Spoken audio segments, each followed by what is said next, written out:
Let's blast off and let's do it. But yeah, hold on. GX Drake, Dr. Disrespect, Dr. Kid Inspect for Rumble. Anyway, what else? How accurate is the Fitbit for calories burned? It's just like none of those things are going to be perfectly accurate no matter what. Okay? None of those things are going to be perfectly accurate. It's just apparently some kid in Minnesota is going to be the new Dalai Lama. Yeah, this is one of the reincarnated llamas. We'll talk about that. Hold on. XG Drake, Dr. Kid Inspect for Rumble. Israel, Hezbollah, ceasefire, Russia, Ukraine. What was I gonna say? What else? Next Dalai Lama's gonna be a Vikings fan. Yeah, I see that. Hold on. Kid Inspect works for Drake as well. Yeah. Wallahi, the Dalai Lama can't come to Murderapolis without Abdullah's permission. The Dalai Lama's gotta be like, I'm sorry, Abdullahi. Somalis run Murderapolis. I should have never said that. Somalis run Murderapolis. Abdullahi. Romanian fascist presidential election. Yeah, we'll do that too.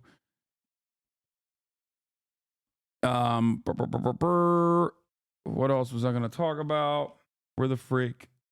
Will the farm reacts continue today? Yeah, we'll do some farm reacts too, of course. Obviously. Kendrick music video? Sure. Video and more.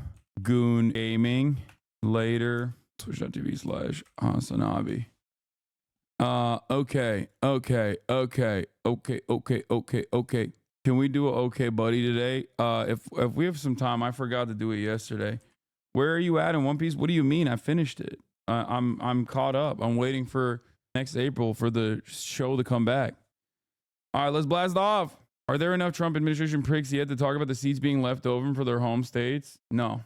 Elon Musk video that you sending me, we already watched. Look at this delusion. What is this? Oh yeah, let's start with the stop anti-Semitism dumbassery. So this account is like run by a genuine fucking freak, okay? Some Long Island housewife that is just like the most insane person of all time. She's been doing this shit for a while. I mean, it's not one of the accounts that has like a lot of motion overall. I think nobody really takes it seriously. We've covered this already. I covered this extensively as far as like, you know, how weirdly enough, out of the past 4 years, the one time where she actually chose like the anti-Semite of the year, it was Kanye West that was actually anti-Semitic. The rest were actually not anti-Semitic at all. They were simply anti-Israel. And you can kind of tell from this, you know, from this lineup, the top 10 finalists, myself, Corey Bush, John Cusack, Greta Thunberg, and Bassem Youssef being on here is pretty silly. From what I understand, Jess Natalie also not anti-Semitic, simply anti-Israel. And then, you know, you have some people peppered in there that are definitely both anti-Israel and also, you know, varying degrees of anti-Semitic. So I said this is a perfect demonstration of the unserious nature of these kinds of groups. There are progressives who are anti-Israel lumped in with anti-Semites who are anti-Israel. No one's buying this shit anymore. Bassem Youssef says, Hassan, you can't have great hair and win this too. Leave something for us. So I'm going to probably try to have Bassem Youssef on. He had some funny takes about it, but Felix says, I feel like I'm going to have a Scorsese type deal with the Anti-Semite of the Year award where they'll probably finally give it to me for a year where I was only kind of anti-Semitic in order to make up for all the times I wasn't even nominated. In a recent interview with Middle East Digest, Natalie claimed she was drawn to the Israeli-Palestinian conflict as a young teen through Tumblr posts about Rachel Corrie. While many view Corrie, a human rights activist, as a hero, the truth is she ignored warnings from the IDF and placed herself in the path of a bulldozer, resulting in a fatal injury. Jess Natalie has accused multiple members of Congress of being controlled by special interest groups, specifically targeting John Fetterman and calling him a genocidal maniac. Oh my God, Jess Natalie is incredible. She claimed that all it took was $222,000 from AIPAC to sway him to support Israel, insinuating Jews control the government, a popular anti-Semitic trope. Wow. I like that Israel will be like, hey, like, or people who are pro-Israel will be like, hey, you know that like very common trope that is damaging and anti-Semitic? I am going to make you feel like that damaging trope is actually very valid by saying you're doing tropes when someone talks about a very real thing that is happening. Okay. and then tie it back to Jews in general. It's crazy. It's actually fucking crazy. Anyway, Bassem Youssef had some jokes about it. He said, please vote for me. I cannot lose this. I don't know, dude. Hassan has a pretty big following. Maybe next year. He said Hassan is great. So that's pretty chill. But also, he said, guys, please don't let real Candace Owens or Dan Bilzerian beat me in this. An Arab should win this. People also don't vote for Hassan the Hun. Too much of a good hair. He's too handsome. He can't win good hair and this vote. Too unfair. I'll be devastated if I lost to Greta Thunberg. Not her, no. I can't lose to Jake Shields. Well, he can kick my ass anyways. Why beat me here too? I don't mind losing to John Cusack. I'm a big fan anyways, so vote.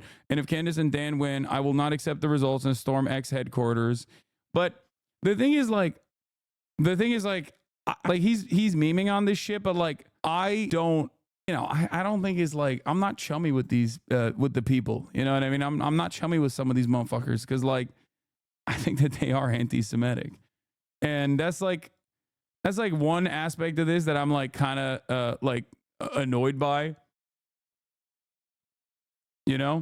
And I won't like fuck around with it to that degree.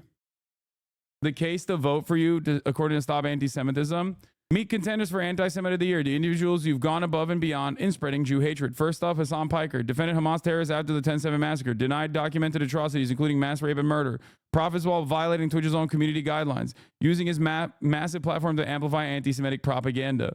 Yeah, definitely. Denies mass murder? No, you didn't. It doesn't matter, dude. You can just lie. And no, you can't. The fuck am I gonna do? Sue her for libel? I don't want to be around this fucking freak. Shut up. Stop constantly demanding litigation. How do you subject yourself to this every day and not rip your head off? Dude, I've been at this game for quite a long time.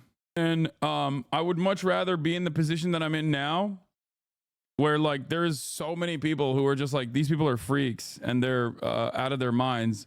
Normally, the progressive space that I occupy 5 years ago, if there was something like this coming out, they would be like, oh, I'm writing this fucking guy off. He is a Nazi. Also, I think the real reason why they say this is because of this. Okay. 1/3 of Jewish American teens say they sympathize with Hamas. Israeli government poll shows. Okay. What a fucking self-owned by the Israeli government for putting out this poll. Survey shows 66% of Jewish teens in the US say they sympathize with the Palestinian people. That's right, baby. That's right, baby. Hey, where my Hasanabi heads at? Where my Hasanabi heads at, dude? Hey, what's that? 66% of Jewish teens in the US say they sympathize with the Palestinian people. What happened? What happened? A survey by Israel's Ministry for Diaspora Affairs and Combating Anti-Semitism found that 36.7% of American Jewish teens either agreed or strongly agree with the sentiment. I sympathize with Hamas, Israeli media reported on Thursday. The number contrasted sharply with the 7% of Jewish teens living outside of the U.S. who agree with that statement. An even greater percentage of American Jewish teens, 41.3%, agree with the statement that Israel was committing genocide in Gaza. Only 10% of Jewish teens living outside the U.S. agree with that statement. Yo, what the fuck's going on with the non-American Jewish teens? Like, what's happening? Do they not have access to TikTok? What the fuck? We got to get those numbers up, man. We got to get those numbers up, baby. Hey, where my Hasanabi heads at? A majority, 66%, said they sympathize with the Palestinian people as a whole. Oh, the horror. The horror. Still, a significant majority of those polled said they had pro-Israel sentiment. 62% of American Jewish teens consider themselves to be Zionists, while 84% believe that Israel has a right to exist as a Jewish state. We still got a long way to go. We still got a long way to go, folks. We got a long way to go. The survey comes more than a year after Israel began its war on Gaza, which started as a response to the Hamas-led attack on southern throughout the course of the war. Israeli forces. Anyway, we're getting there, though. It's a good start. For all my Jewish teenager Hasanabi heads out there, I love you all, okay? You know this. Your cause is just. Keep pushing, okay? Are there any vids about the Long Island lady who created the anti-Semite, Liz? I'm sure she's full on crank. I don't know. Like when she revealed who she was. Anyway, did you see Israel is pulling its funding from Haaretz? I'm not surprised. They're just a not fascist state, I promise. In 2021, polling showed that a quarter of American Jews agreed that Israel is an apartheid state, and a majority of them did not find that statement to be anti-Semitic. Several polls in the U.S. have indicated that while a majority of American Jews hold pro-Israel sentiments, a significant minority is critical of Israel's treatment of Palestinians. The Israeli Ministry survey says that young Americans had weaker Jewish identities and called on pro... First of all, shameless to be like, oh, they're anti-Israel. That means they don't have a strong Jewish identity. It's fucking gross, okay? And they called on pro-Israel Jewish organizations to target younger age groups to strengthen their Jewish identity and subsequently their connection to Israel. Furthermore, their connection to Israel is weaker. They have less desire to visit Israel. They tend to support the Palestinian side in the war in Gaza, and their support for Israel increased only marginally following the events of October 7. Middle East Eye reported earlier this year about the rise of anti-Zionism among young American Jews. You can't let the toothpaste out of the tube. Is a too much of a banger. I think the reason the poll is different, by the way, between U.S. and outside of the U.S. is Islamophobia is crazy in Western Europe. Yeah, it's crazy. This past year has changed a lot of my fellow Jewish friends' opinions on Israel. Yeah, I feel like a lot of people either hardened their position and like went down a scary path, or many of them, especially in our age group, went in the opposite direction where they were like, oh my God, I'm horrified at the contradictions that this nation state that was presented to me as like the singular savior of all Jews is actually doing horrifying atrocities in my name, and I don't like that. And that's understandable. Okay, Unc, you're 40. Okay, everyone under the age of 35, okay? That's it. So that's what's going on. And there's still obviously like some resilient undertones here about like Israel's necessity to maintain itself as a Jewish ethno-state, which many people don't think about beyond the fact that like, oh, it has to exist. You don't understand. Like, do you think that certain content creators who are ostensibly not far right will ever understand the sheer volume of Islamophobic fodder they provided to the far right? No, and also they don't give a shit. If you're Islamophobic and you present yourself as like a relatively progressive person with Islamophobic tendencies, you don't give a fuck if you are engaging in that sort of thing. You're already Islamophobic. It is very, very difficult to contend with that cognitive bias that you have for like one specific group. It's also heavily promoted and reinforced through different aspects of media. So as a Jewish teen, all my other Jewish friends who are pro-Israel were already pro-Israel before October 7th. However, all my other Jewish friends who are pro-Palestine have mainly changed their opinions post-October 7th. Yeah, I get it. Also, we got this. Kamala Harris wants to run again. Yeah, that's not going to happen. Okay, so it doesn't matter. Yeah, no shot. The nomination is hers if she wants it. God, Democrats are such fucking losers, man. They're so stupid. They're never going to learn. Oh, by the way, speaking of the wonderful state of Israel, Israel sanctions Haaretz after its publisher excoriated the Netanyahu government and its cruel apartheid regime on the Palestinians. Israel's act is reminiscent of the apartheid South Africa's ban on Donald Woods in the lead up to the fall of that regime. Yeah. It's kind of wild that America is so fully, firmly invested and in the tank for a nation state that is doing a genocide, conducting an apartheid on a good day when it's not doing a genocide, okay, that is increasingly becoming more dangerous in the region, even though it has always been a destabilizing force in the region. It's gotten to a point where it's like literally out of control. It's tanked its own economy in the process of conducting this genocide. It is hyper reliant on America's endless support, both political support, political cover, and also direct material support to continue being this violent aberration. And yet America's in the tank for the country as the country itself is fucking falling apart. The country itself is falling apart. Israeli branded products are being considered, you know, a somewhat of a pariah. Okay. Israelis are being considered a pariah. Israel is being considered a pariah state directly as a consequence of these actions in a way that is not dissimilar to Russia. Okay. And worst of all, it's happening with public scrutiny, regardless of the fact that these governments in the Western world, with some exceptions, have tried to maintain their posture, their pro-Israel posture. So it's the people that are like, yeah, no, I don't give a fuck what my administration or my government is saying. Like, I can't stand what's going on. And The reality of the matter is, it's just, this is completely untenable.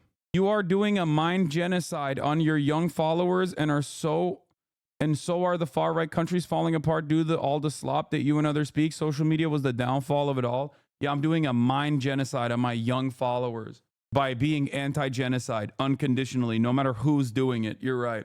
Like when certain contradictions, like these liberal institutions or liberal democracies that seemingly maintain at least an aesthetic posture towards democracy, upholding social, socially progressive values, and being anti-genocide is the worst thing you can do, right? When that is at odds with their communication, especially when like the people can see what the fuck is going on, but then like all of these institutions that are supposed to be truthful and honest are just like, no, don't believe your lying eyes. Most people look at that and go, yeah, fuck that, dude. I am going to believe my eyes. I'm not going to believe you ever again. And that's precisely what's going on. It's like, it's obvious that that these inconsistencies have gotten so out of control. Okay. Not every single person is well equipped, and not every single person is like completely aware of all the stuff that Israel has done, or all of the internal strife that is occurring in Israel, like the pro-rape January 6th that happened, if you remember, or, you know, the fact that they are banning any sort of like opposition newspapers in the fucking country, even if the newspapers themselves actually have a broad diversity of opinion that ranges from anti-Zionist perspectives all the way to pro-Zionist perspectives like Haaretz, right? Like all of this is just pure, unfettered, unconditional, unrestricted fascism.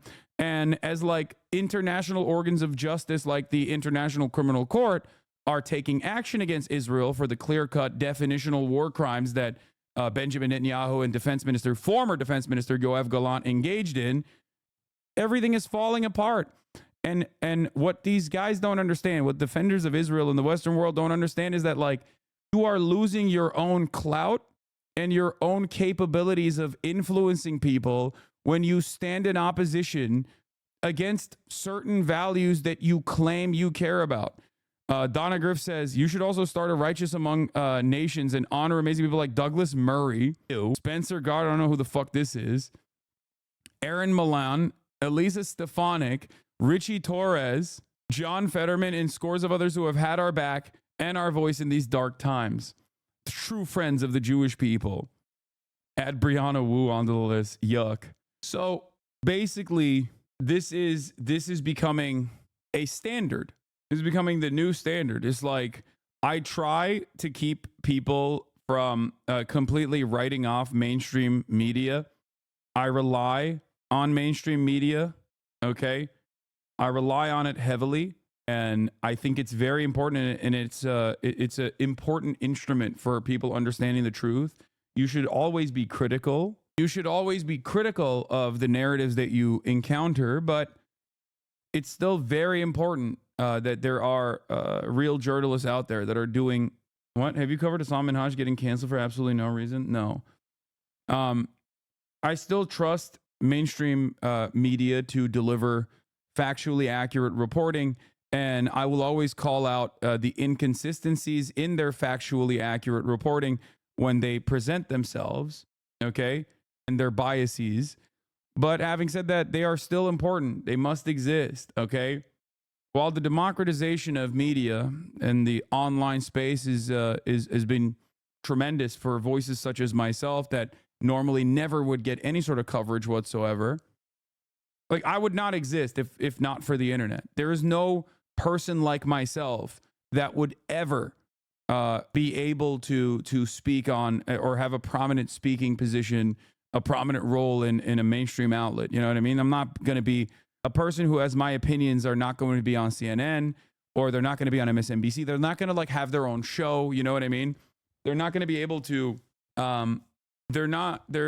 it's just like completely outside of the neat little confines of what is permissible speech on mainstream platforms. So yeah, Democracy Now! Is a great example. You think Democracy Now! Is the same as MSNBC? That's what I'm saying. Exactly. But having said that, of course, this democratization of the media has also created a shit ton of little weirdos who are grifters, who, you know, on false narratives on a regular basis, don't have that same level of interest in focusing on factual reporting.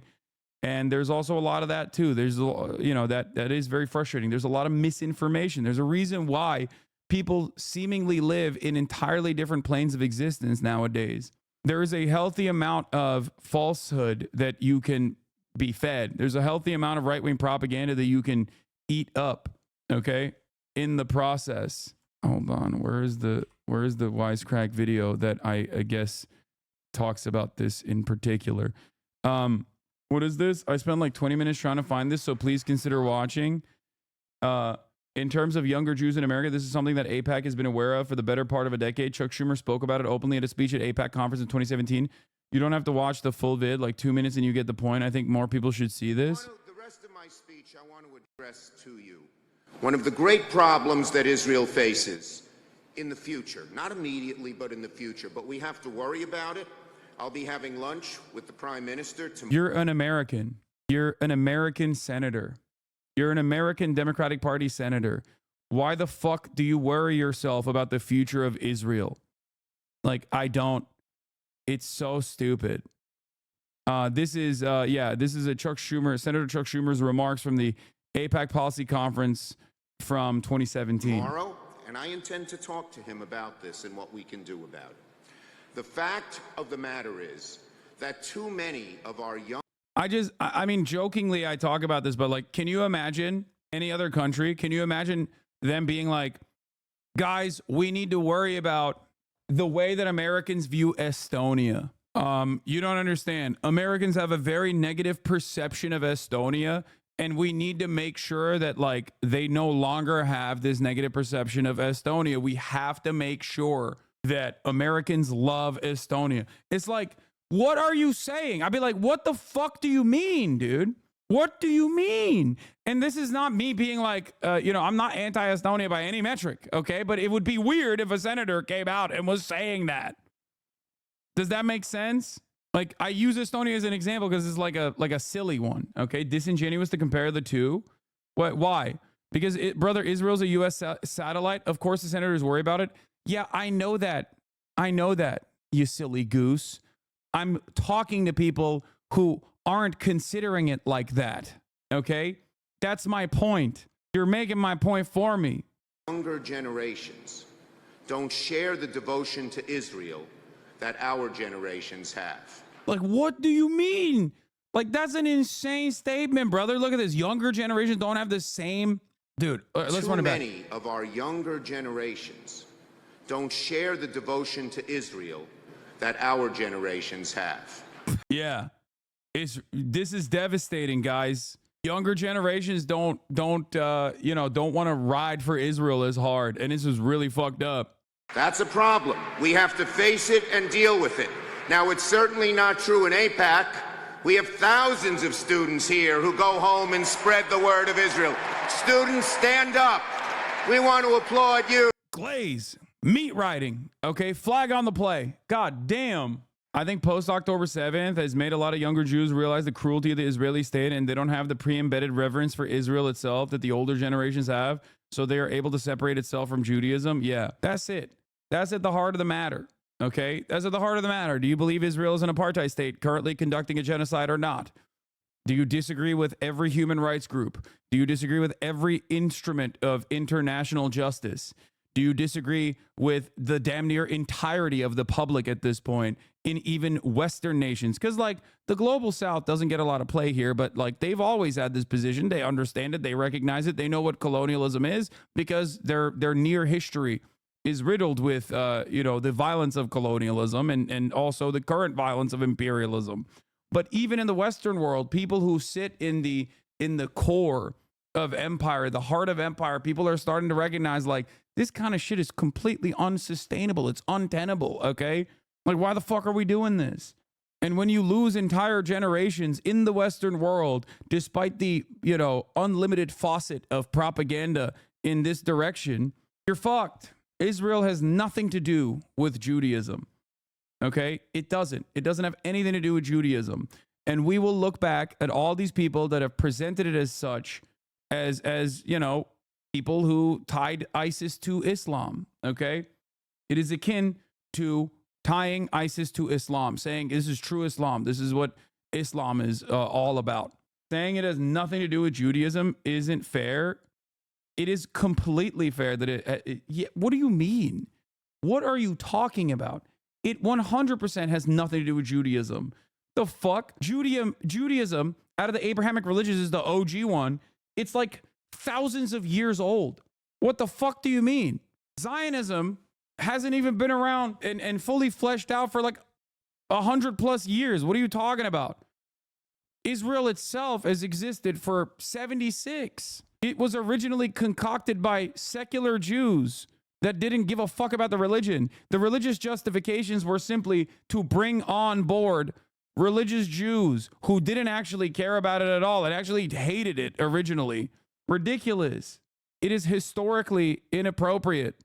And I'm no Zionist, but isn't true. What? Yeah. There isn't a good enough theological justification. There's actually theological justifications against the existence of Israel currently as it stands. But the idea that the most conservative religious reading specifically says Israel is to be given by the Messiah, not taken by force. That's why Hasidic Jews are largely anti-Zionist. Yeah. There's plenty who are also very pro-Israel, but I'm just saying, even on the theological interpretation, this is primarily concocted by Christian Zionists. Christian Zionists have outflanked Jewish Zionists for centuries. Okay, it's ridiculous. And not only that, but also, once again, it is primarily pushed for in the United States of America by Christians. Okay, that is the one group that has the most motion when it comes to Israel, that funds the most, that offers the most money when it comes to Israel, when it comes to settlements specifically. Kufi, Christians United for Israel, is literally way more fucking powerful as an institution, as a group, as an organization than any number of different Jewish-led pro-Israeli 501c3s and 501c4s. Okay, does it not shock people at all that the woke version and the anti-Semitic version of Israel is for the Jews and must exist as a Jewish demographic majority ethno-state and all Jews care about is Israel is literally the same thing that Nazis and also Jake Tapper say? Does that not strike anybody as odd? It just doesn't make any sense. To me, at least. I don't understand. Why are they handshaking? These guys are supposed to hate one another. It's right there. Jake Tapper will go on television and on CNN and be woke about dual loyalty tropes at the behest of defending Israel. And then will in the same breath turn around and get mad when Nazis say the dual loyalty shit. Israel's #1 evangelical pastor supporters like John Hagee, who have been invited to speak at the pro-Israel rally alongside people like Van Jones and numerous other, Democratic Party congresspersons and shit, have openly stated, televangelist John Hagee has openly stated that the Holocaust was a good thing because then it led to the creation of Israel. They're straight up, he's a fucking psycho. So how does this actual rabid Nazi sociopath get so much play in the pro-Israeli circles despite his openly anti-Semitic statements? Judaism does have something to do with Israel. Judaism absolutely does not justify Israel's actions and is in fact directly against Judaism's teachings. These statements are both true, I believe. I think it's a really solid propaganda, okay? Especially post-Holocaust. It was very clearly a super successful mythology to build around some of the aspects of the religion. It's demonstrably successful. It worked very well. There is a real fear that people have. Anyway, holy fuck, I spend all of my days talking about this. I feel like, Jesus Christ, babies are being melted alive, and I'm over here fucking constantly talking about this shit over and over again 1,000 times a day. Sometimes I feel like I'm just, I'm losing my mind a little bit over it. Isn't it like saying America's all about Jesus? Exactly. Israeli Ambassador Erdogan, Christian allies of Israel are Iron Dome of truth for the Jewish state. Yeah. Also, former Israeli Ambassador Gilad Erdan literally went in the midst of in the initial aftermath of October 7th, he went to John Hagee's church and specifically talked about, the Armageddon and shit. You're Jewish. You don't believe in any of that shit. Why the fuck are you talking about that? Because you know that this is a really solid base of support. Okay? It's like when you hear Ben Shapiro talk about abortion. It's like, dog, you're Jewish. What the fuck? What the fuck do you care about abortion? What do you mean? Like, what are you talking about? Or I mean, Felix makes this joke all the time, but it's about it's like in the same vein as like what's his face? Josh Shapiro talking about his faith. Like, this is not, like, this way of communicating is not even remotely similar to the historic ways in which like Jewish people have interpreted their faith or communicated their faith at all. You know, it's just like it's completely muddied. The waters have been completely muddied by Christian culture. Anyway, we also got let's do the fucking cases being dropped real quick. We'll do some lib watch here.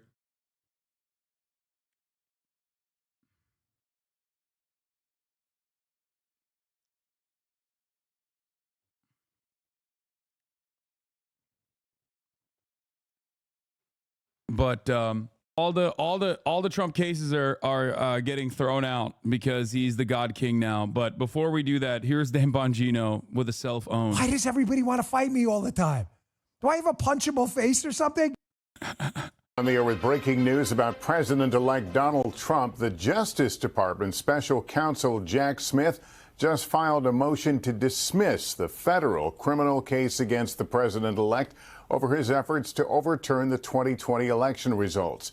The news comes after NBC News learned the Justice Department had been planning to wind down its federal cases against Mr. Trump. It also comes as NBC News learned that Lamont Drake apparently donated to the ACP. Yeah, get the fuck out of here. No, he didn't.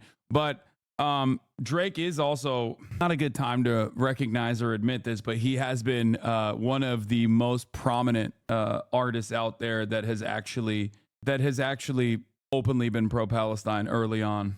Smith and his team plan to resign ultra rare Drake W before Mr. Trump returns to the White House. We want to go straight to our justice and intelligence correspondent Ken Delaney. And Ken, fill us in here. Lester, Special Counsel Jack Smith and his team have filed a sparse but historic document here asking Judge Tanya Chutkan to dismiss this case. And the grounds they gave is essentially that the Justice Department has always held historically that a sitting president can't be prosecuted or indicted, and that principle applies here. Let me just read a little bit from what. Now they won't even let Trump fire them. They're surrendering, and Trump takes a victory lap without suffering a bad news cycle. Yeah. And also, it literally confirms everything Trump has been saying. Like, there has never been a better moment to be a Trump supporter than this moment. Every single thing that he said about, like, these loser, cowardly Dems are coming after me, doing lawfare, you're basically admitting you don't have any interest in preserving the institutions or the rule of law if you're going to be like, well, I guess we can't do anything because you're the president now. That's it. Complete, utter, humiliating defeat for all of these institution defenders, these lovers of institutions. Once again, the damage that this will do, the damage that this will personally do, if the Democrats actually did care about preserving the integrity of these institutions, the damage that this act does to the validity and the legitimacy of those institutions are insurmountable. It's completely, just throw it away. It's like Joe Scarborough and Mika Brzezinski going down the Mar-a-Lago to kiss Trump's ring after 8 years of calling him a fucking fascist. Then you didn't believe it at all. You didn't believe that he was a fascist at all. You were just lying. It's like when Democrats turn around and say, like, yeah, you know what? Immigrants are actually bad. We got to do the border ourselves after calling Republicans racist for 4, 5, 6, 7 years. Okay, I guess you admit it then. You're just a liar. You don't give a shit, you know? In light of this, what are your opinions on leftists voting third party this year and letting this guy do this damage? I understand why some leftists, but this is a bad precedent for Trump to set. If you think this is the fault of, like, random people who voted third party, who Kamala Harris lost by such wide margins that, like, their votes were inconsequential regardless, you are stupid, okay? There is no better way to put it. You are watching Democrats in key positions right now taking a knee and genuflecting to this fucking fascist piece of shit. And you're still like, you know who's at fault here? Random third-party voters, actually, who, if they all voted for the Democrats, would have still not allowed the Democratic Party to fucking win. Okay? What the fuck? You cannot make the assertion that these people are automatically in the tank for the Democratic Party, but are silly and selfish, and that's why they're not voting for the Democrats. This is an idiotic way to campaign. Okay? That's not how this works. And what's happening right now is far, far, far more consequential. People need to cut this shit out, okay? Stop. Do you work for the DNC? Do you have pay stubs to show for it? Why are you defending their inadequacy for free on an independent outlet such as myself?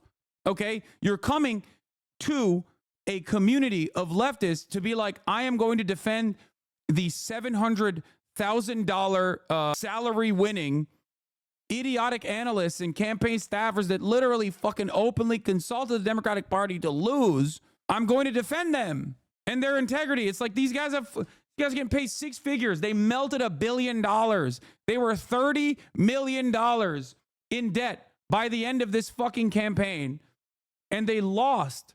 It's so dumb. Stop playing. Stop being a mark, okay? Please, I beg of you. Stop being a sucker.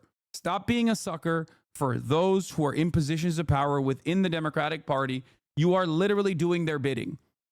You are refusing to recognize the truth, and you are allowing the Democrats to continue building this narrative that it was actually some random leftist that caused the Democrats to lose again. These people are defending the DNC when Trump has not even gotten into power because they are worried of any transformation to the Democratic Party or growing efforts to leave the party as a whole. I really want to see what Bernie and his organizations are going to do soon. They're planning something. We'll see. What they wrote. They said that the department and the country have never faced the circumstance here where a federal indictment against a private citizen has been returned by a grand jury and a criminal prosecution is already underway when the defendant is elected president. Confronted with this unprecedented situation, the special counsel's office consulted with the department's Office of Legal Counsel. That's the group inside the DOJ that decides constitutional legal positions.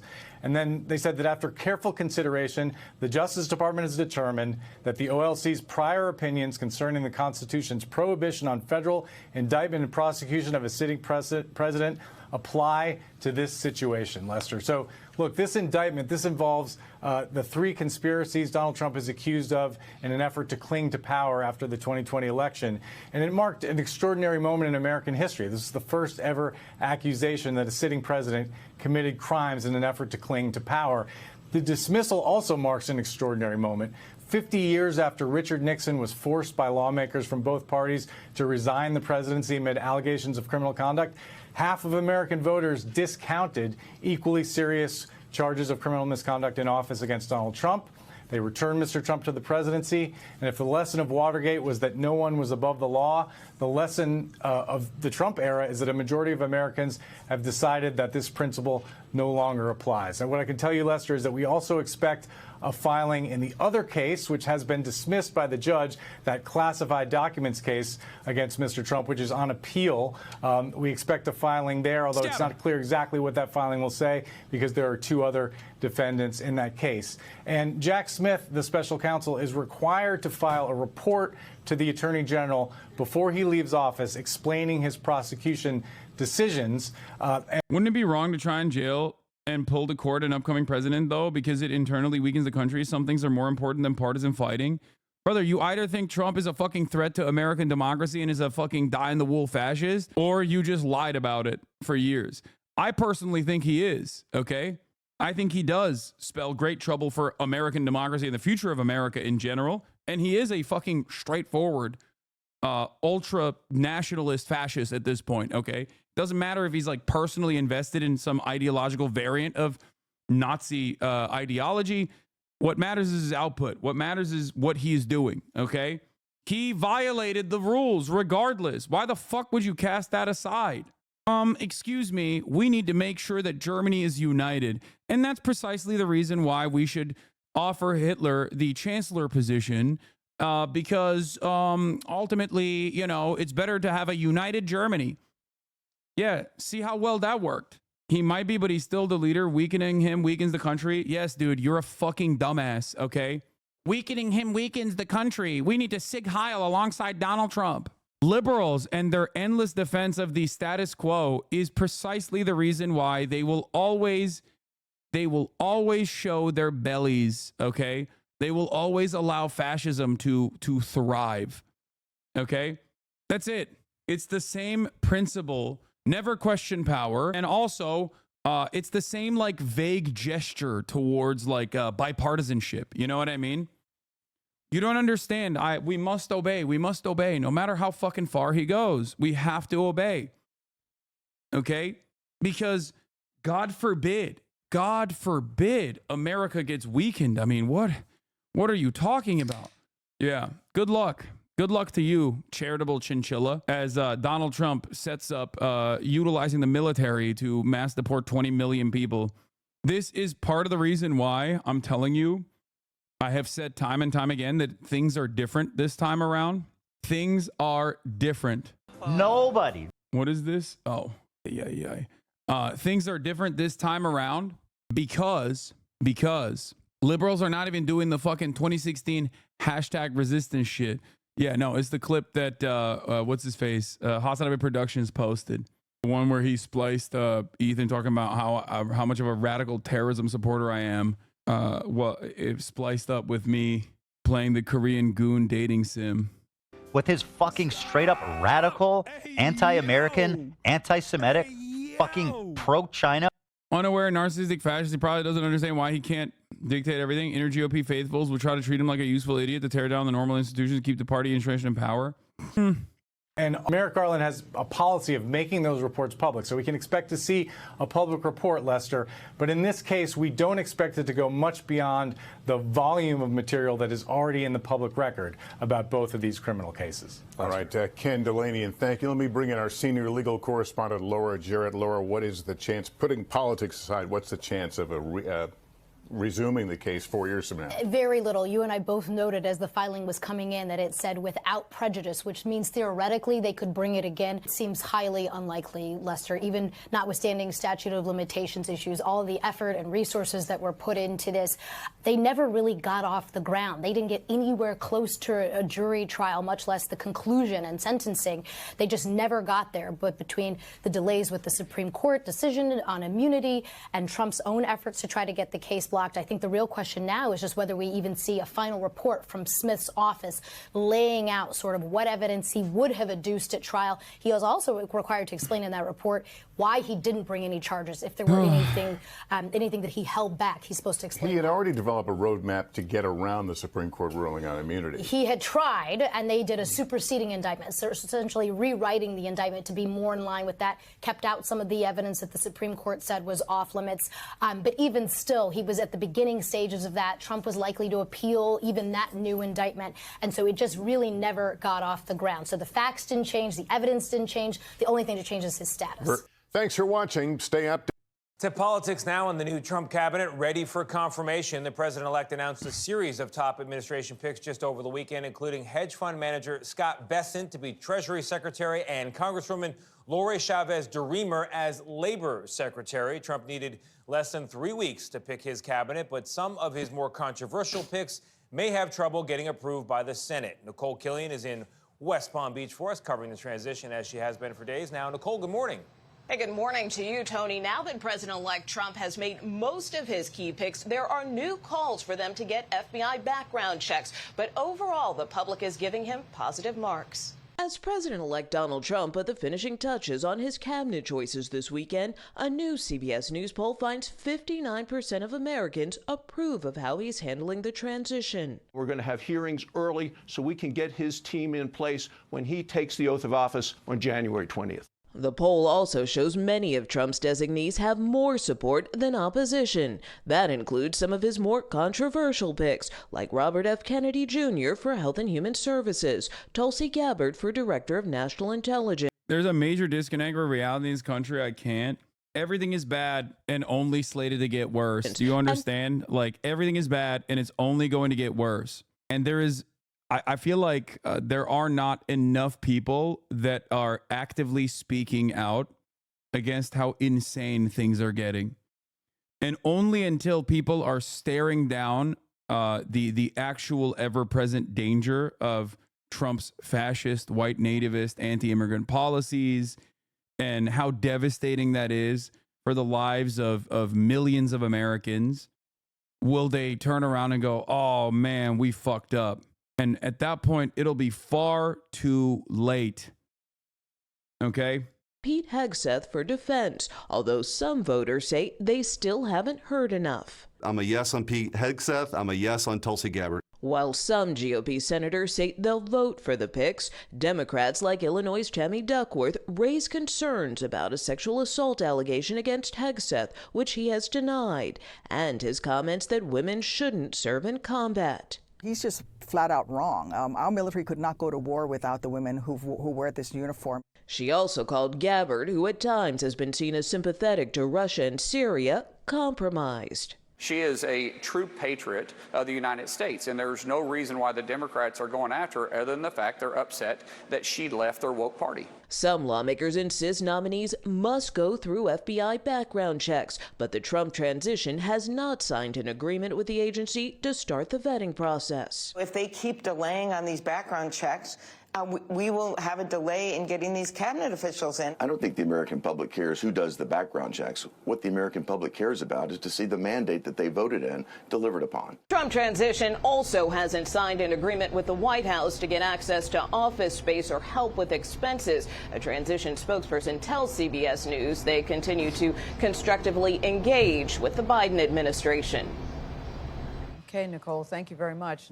We turn now to the latest on President-elect Trump. His team is taking shape as he announces more of his choices for top posts in his new administration. Our senior national correspondent, Terry Moran, is tracking it all. Good morning, Terry. Good morning, Rebecca. President-elect Trump continues to move at speed to fill out his cabinet for a second term, and this could be the most ideologically diverse cabinet in recent history. A team of Trump loyalists from across the political spectrum.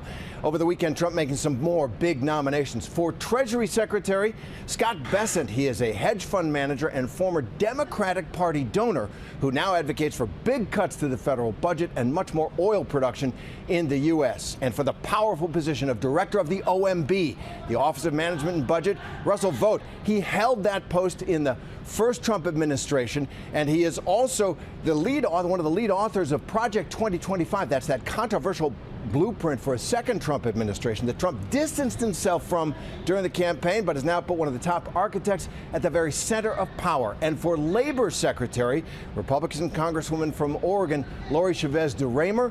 She is, surprisingly for Republican, very pro-union. Rebecca? Yeah, you said it, Terry. Very ideologically diverse. And there are also more controversial nominees in the public health posts. No question about it, Rebecca. There's a real theme here. Trump has named former Florida Congressman Dave Weldon, who is a real vaccine skeptic, to run the CDC, the Centers for Disease Control and Prevention. Marty McCary, a surgeon who is a harsh critic of the vaccine mandates during the COVID pandemic. He has been named to run the FDA, the Food and Drug Administration, and Dr. Jeanette Neshwat. She's a family doctor and frequent Fox News commentator to be the next Surgeon General of the United States. Rebecca? All right, Terry, thank you. We're in the midst of talking to the senator about his new policy proposals for the incoming Senate. But for now, we're going to move on. I think we've still got Senator Fetterman with us now. I think we're going to move on to him until we get Senator Barrasso's feedback. Democrats are hoping to find new footing in the wake of crushing electoral losses earlier this month. Here's Wall Street Journal columnist Peg.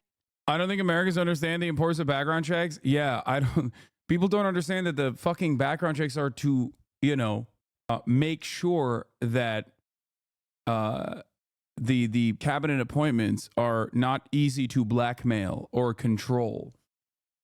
That's the real reason why these background checks happen. It's not to tar and feather random people. It's to ensure that these guys are not going to get any sort of foreign interference or anything like that, and they won't be blackmailed. You have to do this kind of due diligence if you do care about, I guess, at least having a competent cabinet. But Trump doesn't care about that at all. But then again, the reality of the matter is, I feel like we're in a new era. We're in a new era where I think it doesn't really matter. I mean, look at Pete Hegseth. Dude's a fucking rapist. And people still are like, nah, that's my rapist, dog. I love him. He should be in charge of the Department of Defense. So I feel like maybe blackmail doesn't work if you're shameless. when there is no, when I guess when the way that society views these people as like, when they see them as like fine individuals regardless of what they've done, I think maybe blackmail is inconsequential when there's no shame and no accountability whatsoever. Democrats, very real struggle right now. They ought to be thinking about the meaning of their party right now. That party had stood, I think, on 3 pillars. One, it was the party of the little guy. The other is that it was the party of anti-war. The other is it was the party of very generous spending. But the Peggy drunk by Noonan. That's funny. Trumpian Republican Party has taken those issues, at least for now. So let's bring in Democratic Pennsylvania Senator John Fetterman. Sir, very excited to talk to you. Thank you for jumping in when Senator Barrasso's feed is gone down on short notice. Noonan there offers the perspective that the Trump GOP has sort of usurped some of the founding cornerstone pillars of the Democratic Party. Do you think she has a point? Yeah, well, one area where we kind of lost ourselves was the border. And I've been on this network, months ago saying, hey, it can't be controversial for our party to be pro-immigration, but we need a secure border. And when we ask or demand people to not believe what they see and see those kind of numbers, that's not.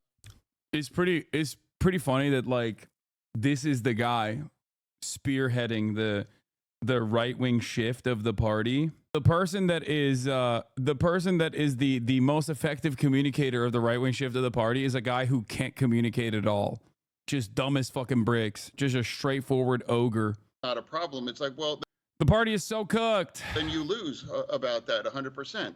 I've tried to describe you have up to 300,000 people encounters per month. And I put that in perspective with Pennsylvania. I'm like, that's the size of Pittsburgh showing up in 1 month. It's like, what's going to happen for those folks? If we want them, the American dream for those people, how can we possibly deliver that? Where do they go? And we can't pretend that that's not a significant issue, and we got to address that.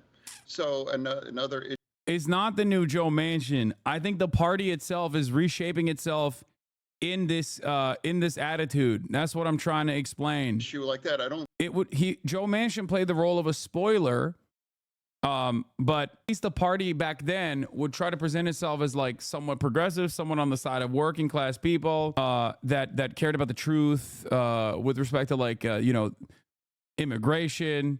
Now the party is saying like, no, we're becoming the Joe Manchin party. We're becoming the John Fetterman party. It's really insane to watch happen in real time.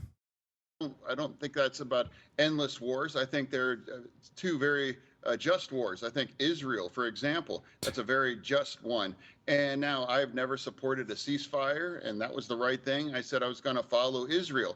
And since they've refused to have that ceasefire, they have eliminated and broken Hamas and Hezbollah. Hezbollah was supposed to be like the ultimate badass in the Middle East. And now they were just a bunch of Keystone cops.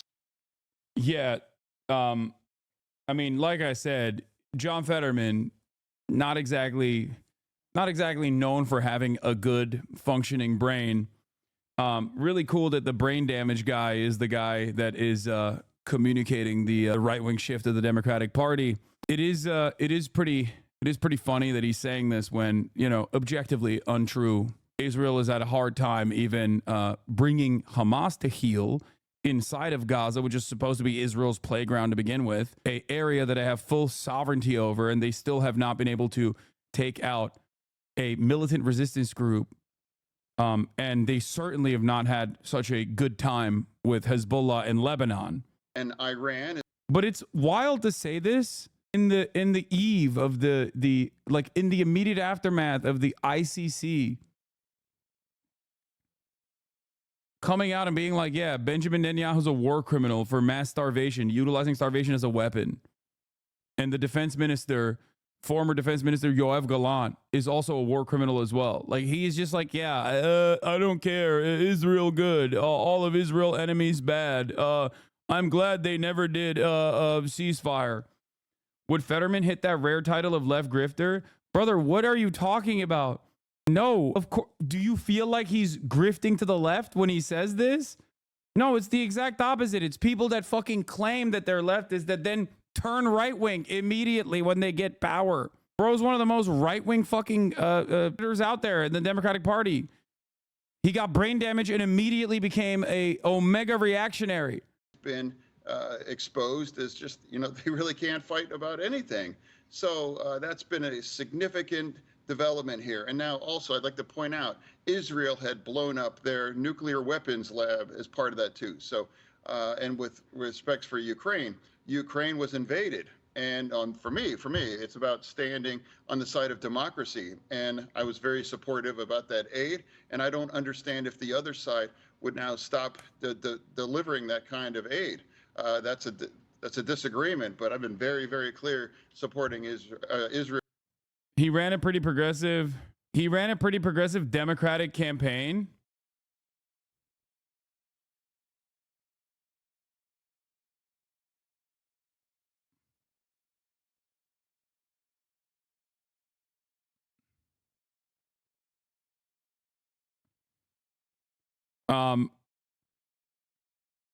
He ran a progressive campaign and immediately, it's like Richie Torres.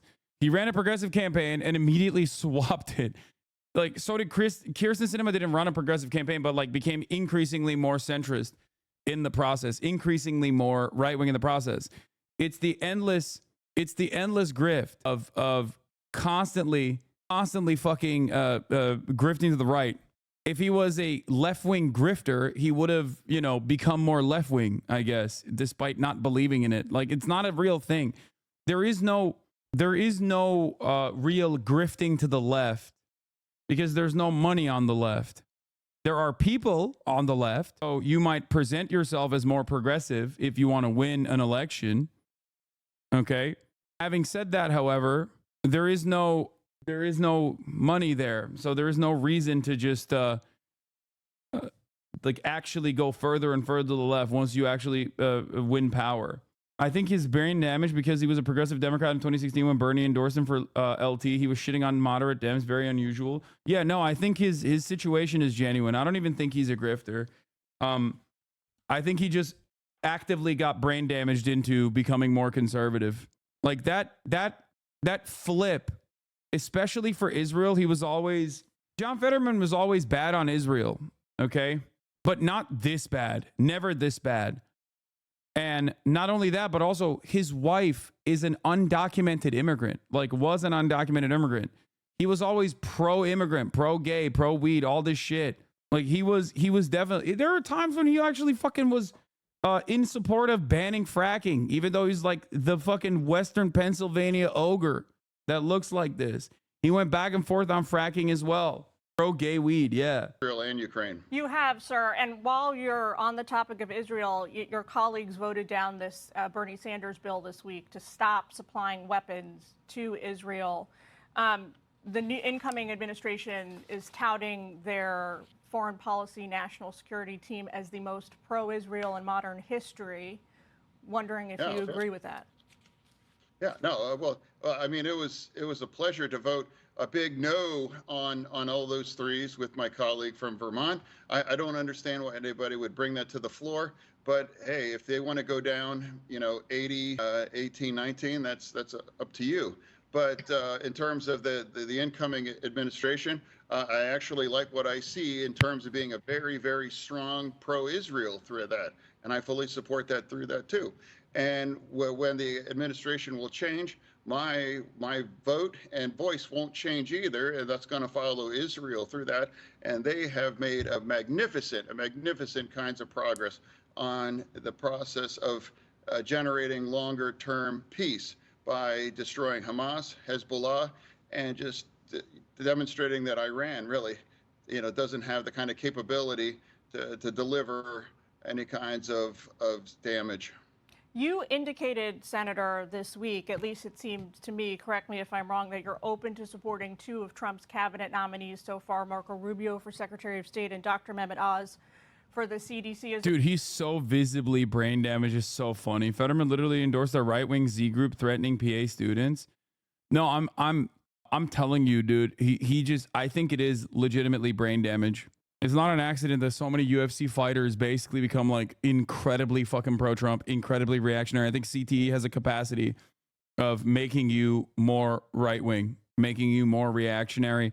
And I think his stroke basically fucking bricked what remained of his brain, turned him into like a full tilt right-wing guy. Is there anybody else on his cabinet list that you think you might get behind? And then on the other side, is there anyone on your sort of over my dead body list?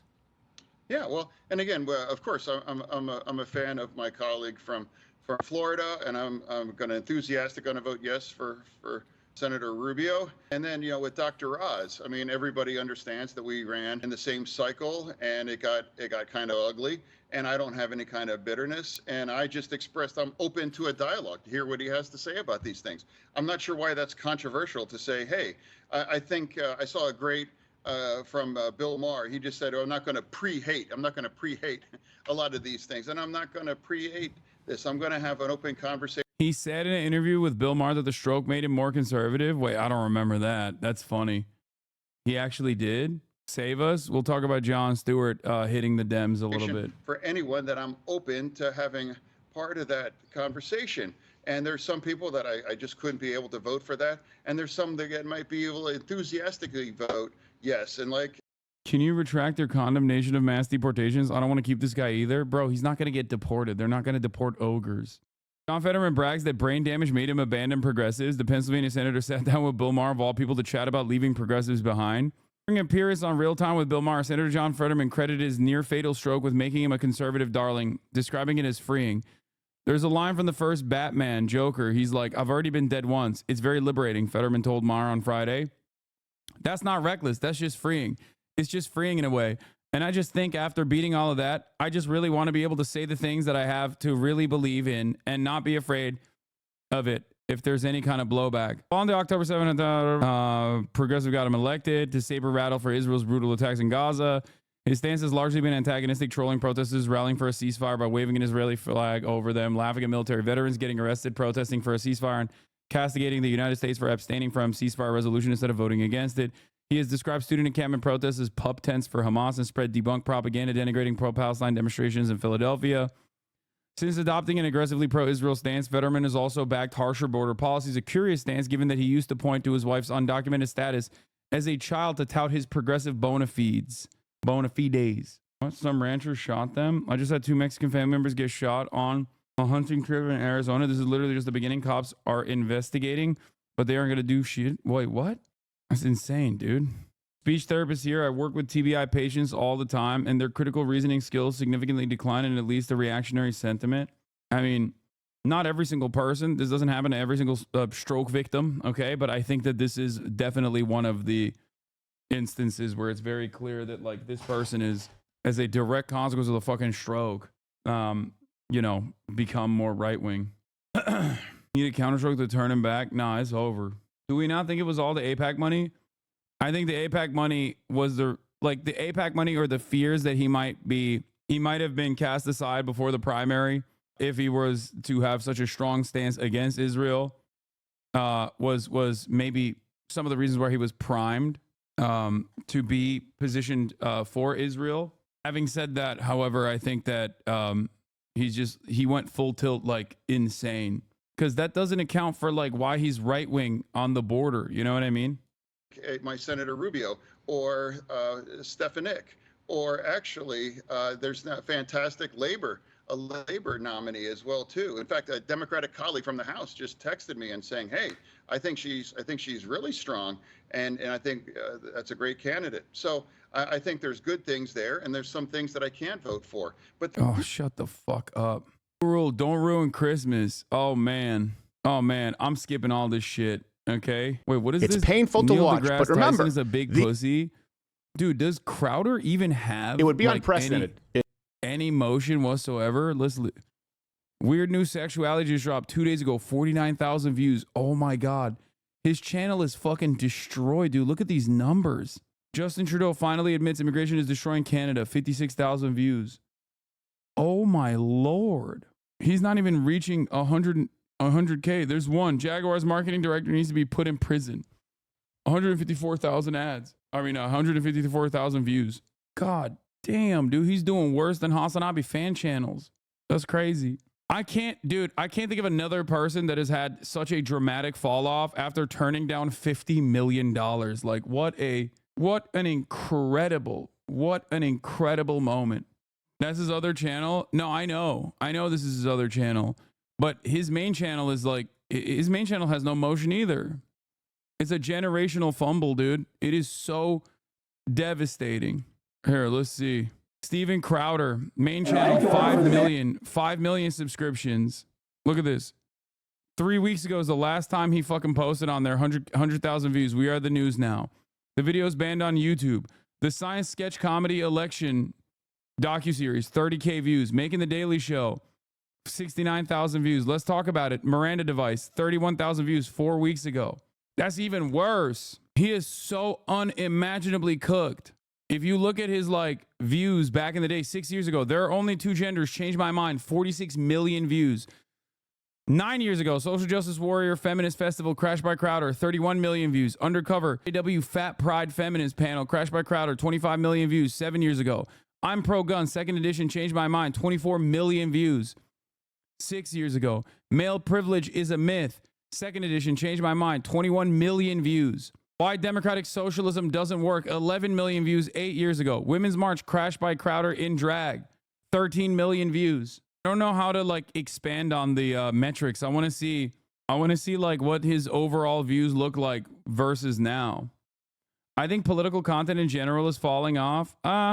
Yes and no. What do you do? Detailed statistics. Total subscribers for Steven Crowder have been falling. I want to expand on it. Pocket watching. It's not even pocket watching. It's shocking. I think it's shocking to see someone who was such a massive content creator on the right fall off of a cliff. Ben Shapiro's experienced similar things as well. I think that there is more. I think honestly, here's the thing. You want to know what I think is going on?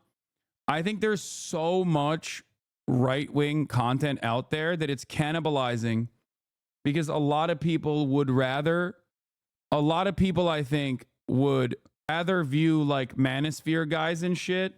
A lot of people would rather view manosphere guys talk about all the dumb culture war stuff that these guys also used to talk about than watch Ben Shapiro's nerdy ass. It's oversaturated. The market is oversaturated. And that's the reason why people, I think, would rather see, they would rather watch Asmongold talk about the finer points of conservative cultural critique, right? That's what it is. The dumbing down of modern games. Ellen tried to make a comeback. It's not going well. Elon Musk wants to buy MSNBC. Jaguar just made a huge mistake. Look at that. His Jaguar made a huge mistake, has 753,000 views in one day. Steven Crowder's Jaguar video had 153,000 views. I think Asmongold is infinitely more successful as a right-wing content creator than Steven Crowder. What is this? Just over time, he peaked. Yeah, when he was doing the that's the 50 mil moment. You got to look at the past 5 years, let's say. Or the past year, maybe past 2 years is better. Past 4 years, let's do. Is this the old right-wing griftosphere is dying and oversaturated? The slop manosphere is here. Yeah, I think I think for a lot of people, they would much rather watch someone who's always been doing right adjacent commentary on specifically cultural issues, and doesn't have an immediate political focus and doesn't care about the annoying politics of it all. Asmongold does not know the names of right-wing senators, Republican senators. You know what I mean? He doesn't know. And for him, it's this is a much better him in comparison to like a Ben Shapiro. Ben Shapiro's too nerdy, cares too much about the ideological project of the Republican Party and not enough about like the silly content slop of like, you know, what media is liberal and therefore gay and bad. You know what I mean? The person I think that bridges that gap of like at least having some knowledge of right-wing policies and doing that, but still doing mostly cultural commentary is like Patrick Bet-David. Yeah, people can now instead just watch their favorite gamers play while spitting Sigma male and raw milk type talking points and then sprinkling some right-wing talking points on top. Much better graph. I mean, yeah, of course I'm fucking dominating Steven Crowder. He has no motion. He has no motion whatsoever. Let's put Ben Shapiro on there too. Let's see how that... Ben Shapiro still cooks me. Holy shit. His view counts have diminished as well, though. Asman has some rough takes lately, but I don't think of him as agenda-driven like I do Ben and Steve. No, his agenda is not, you know, defending the Republican Party. His agenda is like defending right-wing sentiment more than anything else. But yeah, it doesn't translate to Google Trends. Like his peak, this comes from when he got banned. Okay, this is all stuff like this is all people Google searching him when they get when they get like some level of prominence. Like a lot of my peaks also come from the news articles that have been written about me at the same time frame. You know what I mean? Here, like that's why I have these peaks as well. But overall, if you look at, I think Asmongold only defends Asmongold takes. He has the right of center lean, but doesn't seem malicious. No, dude, I don't think these are firmly held convictions that he has. Okay. I think this gives Asmongold a tremendous amount of relevance, and he likes that. He likes that more than anything else. And that's why he fucking, look, when he has 40,000 viewers talking about fucking right-wing shit and his YouTube channels are popping with like 1 million views a day, he's gonna keep doing it. It's not because he legitimately is like, I am, he's not legitimately invested in the success of the Republican Party or anything like that. It's more simple than that. He gets a lot of views and he likes that. That's it. It's a meta, okay? That's it. He's meta chasing. And the meta is, being kind of right-wing. And it's easy to farm right-wingers. That's it. Reminder, Hassan is the son of a Turkish billionaire. 20,000 likes. This is not true. That's amazing. Just an incredibly factually inaccurate statement, but everyone believes it. That's amazing. The amount of times I've heard that is insane, by the way. Yes, brother or sister, it just doesn't matter. People, we've already established that narrative is more important than the truth. And it's a great narrative to just be like, nah, this is a fucking rich Nepo baby. Asmol doesn't even use the money he makes. Yeah, that's what I'm saying. He doesn't care about the money as much. He cares about being popular, I think. And that's where it comes from. I don't think he's like personally as invested in the right-wing project or right-wing ideology. He's not like, ooh, let me talk about DEI and woke in games, ruining video games. Like that might actually be one aspect of his commentary that's like kind of real, like genuine. He might be misattributing the enshittification of every industry, including gaming, misattributing what is like classic rich Nepo, second to Sharpio. What? Why does it matter who your dad is anyway? The stuff you talk about doesn't even help you, Lamau. I know, but it's just a falsehood. Anyway, the left is totally off the rails on this, as Representative Nancy Mace, who is a fucking raging transphobe. Did Dennis Prager die? When does this Nepo babies unite? In the hospital with pneumonia. Rich person advocating for socialism, clearly lying to enrich themselves somehow. Yeah. It's just weird because like there's so much more money to be made grifting to the right, and yet I'm just the one dumbass who's grifting to the left, I guess. These people have no fucking firmly held convictions. They have no knowledge. They have no interest in the truth. It doesn't fucking matter. Who gives a shit? Let's move on. Anyway, there is I'm going to skip some of this reactionary slop, I think. Shocking footage shows unaccompanied toddler saying she came to the U.S. alone. The left is totally off the rails. Squad member furious over anti-DEI push. This kind of commentary is just dominating the airwaves too. Lamau, the ACP people have proof that Drake donated to them. Wait, did Drake donate to like a cake streamer? Did you see Philion made a video on you? I remember that you were friends. Wait, he did? What is the video he made on me? Wait, did he also make like a Hassan is anti-Semitic video? That would be crazy. Nah, he didn't. What are you talking about? That's like, that would be shocking to me. On his live channel? Wait, what? He made a video called Marxism is a Joke? Really? What? This has 11,000 views. Beta male Hassan versus Alpha Chat Philion. I like Philion. I don't know why he's like doing this. I'm kind of shocked that he did this. I still like him, but I mean, who cares? I'm not gonna go through this, but he made a socialism bad video, not much commentary in it other than disagreeing with you here and there. Yeah, shocking. It is what it is, you know? Maybe maybe we are in disagreement. Why is he watching like a 3-year-old vid? I don't know.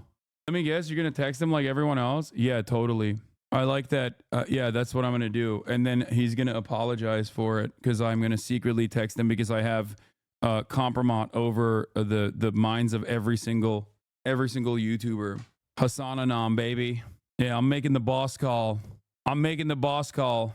Dude, when will you recognize that you are literally the same as like QAnon supporters if you genuinely think I have this like grip over the entirety of YouTube, the entirety of Twitch, all of these fucking social media platforms? Especially when like socialism is bad with Hassan thumbnails, very past meta too, like it's giving 2021. I know. Yeah, Hassan controls the media. Anyway, let's see. These are what? University of Austin, Texas says it fights cause censorship culture via focus on free speech. They did not do a University of Austin. 60 Minutes did a whole piece on Barry Weiss's fake institution that is a non-college accredited institution. What the fuck? It's not even a real college. It's like doing a PragerU University piece. are not soaring safe spaces, microaggressions. I literally go to college at Austin at UT and I never hear about this shit except random news stories like this. Yeah, no, this isn't like a real college. Okay? This is the fake like Barry Weiss college that has the same name, which I also don't understand. I don't understand how they can get away with like doing this. University of Austin is what it's called. Help swing the election. Not University of Texas, Austin. This is called the University of... I don't think there's an assignment team worse in the network news than 60 Minutes. I cannot believe they did this. I cannot believe that they legitimately wrote about this. Like, the fact that they afforded any time or any space to this, especially on like such a funny take, because Barry Weiss is responsible for this fake non-accredited institution. And her number one goal and her number one job and the thing that got her the most motion was going after pro-Palestine campus student protesters like way back in the day. So the fact that like she then portrayed herself as like free speech on college campus, like she's like a free speech warrior for college campuses, is extra laughable. University of Austin is a private liberal arts university located in Austin, Texas. The university established a campus in downtown Austin Scarborough building, enrolled its first undergraduate cohort in the fall of 2024. UATX is not accredited. Students are not eligible for federal student aid. However, it is approved to grant bachelor's degrees by the Texas Higher Education Coordinating Board. The founding class has also been offered free tuition. It's still not accredited. This is literally PragerU, chat. The difference, however, is that while it is unaccredited, it obviously has a shit ton of wealthy backers like, you know, Palantir executives and shit. This is basically Trump University or Prager University all over again, except they happen to have a $200 million endowment because they have a shit ton of far-right, weird, libertarian, sociopathic donors. Oh, God. Everything is getting worse. Jacob Hornstein are among the 92 students. Yeah, their chairman is Palantir co-founder. I'm a proud co-founder and chairman of UATX. It's time universities shaping our leaders return to enlightenment values, independent thinking, and open discourse in the pursuit of truth. Honored to build alongside founders N. Fergus, Barry Weiss, Pano Canellos, and amazing donors, professors, and founding students. Thank you all. We're just getting started. He's a founder of Palantir Tech. Palantir, for those of you who don't know, is Peter Thiel's spy, AI-backed defense contractor that is a mass spying operation that works alongside the State Department. Will they have anti-Israel speech allowed? Fuck no. This is a major scam. And the very fact that 60 Minutes, because of its wealthy donors, offered it like this legitimizing think piece, offered it any space whatsoever, piece of propaganda I have ever seen from 60 Minutes. They have completely fucking dropped the ball on this. It is crazy. They're matching up this unaccredited 92 college student institution that is just no different than PragerU against like real college campuses, and showcasing real college campuses is like kind of bad. The juxtaposition is that like real college campuses are bad because see, they're fucking anti-Israel. This literally is a demonstration of the diversity of opinion on college campuses. Right-wing groups on college campuses bringing in right-wing speakers deliberately, and then having the other side exercise their First Amendment rights to free protest is quite literally what you're saying campuses don't have. The real no diversity of thought here is the fact that college campuses are very, very fast at deploying the paramilitary on their own students. When it's really funny that these people are like, you know, these people are getting, they're the ones who got cooked in this process. Like, wait, what the fuck? Oh, my food is here. I gotta get it. These people were fired or resigned in disgrace because they weren't sufficiently pro-Israel. And it's so funny because they were definitely pro-Israel openly, but it just wasn't enough. Like, they didn't go hard enough on the pro-Palestinian students. They didn't, like, you know, jail them or something. So they had to resign in disgrace. Israel bricks all of these people, bro. Just literally bring up Israel and be like, okay, if you want to hear the #1 free speech defenders squirm and immediately change their position, their firmly held convictions on free speech, just say something that's like remotely, marginally critical of Israel and see where it goes, okay? All of this is just a fucking grift to be like, yeah, we're doing a free speech, pro free speech college campus. We'll get some fundraising from right-wing billionaires who are freaks themselves, who have also invested a lot of time and a lot of money into this idea. And it's just, we're making ourselves dumber, man. I love how the founder of Palantir can make a charitable education donation into a right-wing university that 1, reduces his tax liability, and 2, serves to reinforce class interest by churning out students conditioned to advocate for the oligarchy. Yeah, except normal college does that plenty. That's the other side of this process that's like so frustrating. And it's actually the real reason why these guys hate normal college, despite the fact that that is exactly what normal college does as well. It instills hegemonic neoliberal ideas in the minds of people who do get that college education. After all, every single one of the people that were prominently featured in this, including all the fucking donors, come from normal college, okay? Not this fake shit. It's not enough. They want a hug box. They want a safe space. Ironically enough, because normal college has a shit ton of diversity of opinion. They just don't want that diversity of opinion. That's the ironic part about this supposedly agenda-free, this new agenda-free institution, is that it very clearly does have an agenda.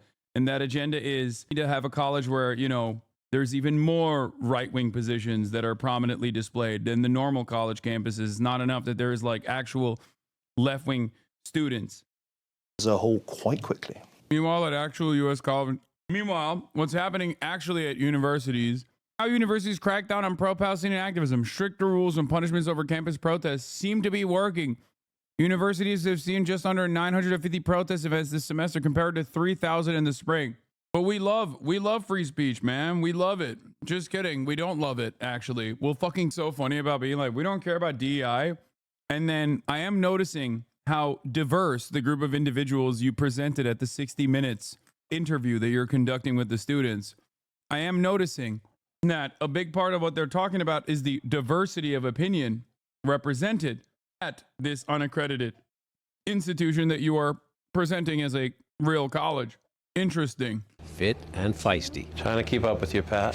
A lifelong Democrat, scared and stunned, Donald Trump will be president in her twilight. I want to fight, I think. I don't want to fight, but I think I have to, because I think there's no such thing as staying neutral. I think once you stay neutral, it's the oppressor who wins and the oppressed who suffer. You used the term oppressor. I assume when Richard Nixon won or Ronald Reagan won or either the George Bushes won, even though you're a Democrat, I'm guessing you didn't use that term. Never, never. But what does that tell you about how you feel and what you see? Well, I see a man who is not, or a regime now, who is not paying much attention to our history and to our norms, the democratic. Yeah, I mean, it just shows that she's inconsistent. Seems like grandma's base, but for the wrong reasons, you know what I mean? I mean, she's 100 years old. I'm not going to dunk on grandma over here, who has at least demonstrated more moral backbone than like 90% of liberal media. Norms that we have always lived by. Pull the bar back in. Republican friends tell Levin to relax, that Trump will fix the border and juice the economy, that all will be fine. FDR was president when Levin got her first taste of politics. She's seen a lot. Trusts her instincts. His willingness to go around the intent of our Constitution and the democracy that we live in scares me. His people that he's nominating now, they scare me. Is Elon Musk the shadow president, or is Vance really the vice president? Isn't that scary to have to ask that question? Have we ever had to ask that before? Levin sees mass deportations as mean and harmful to the economy.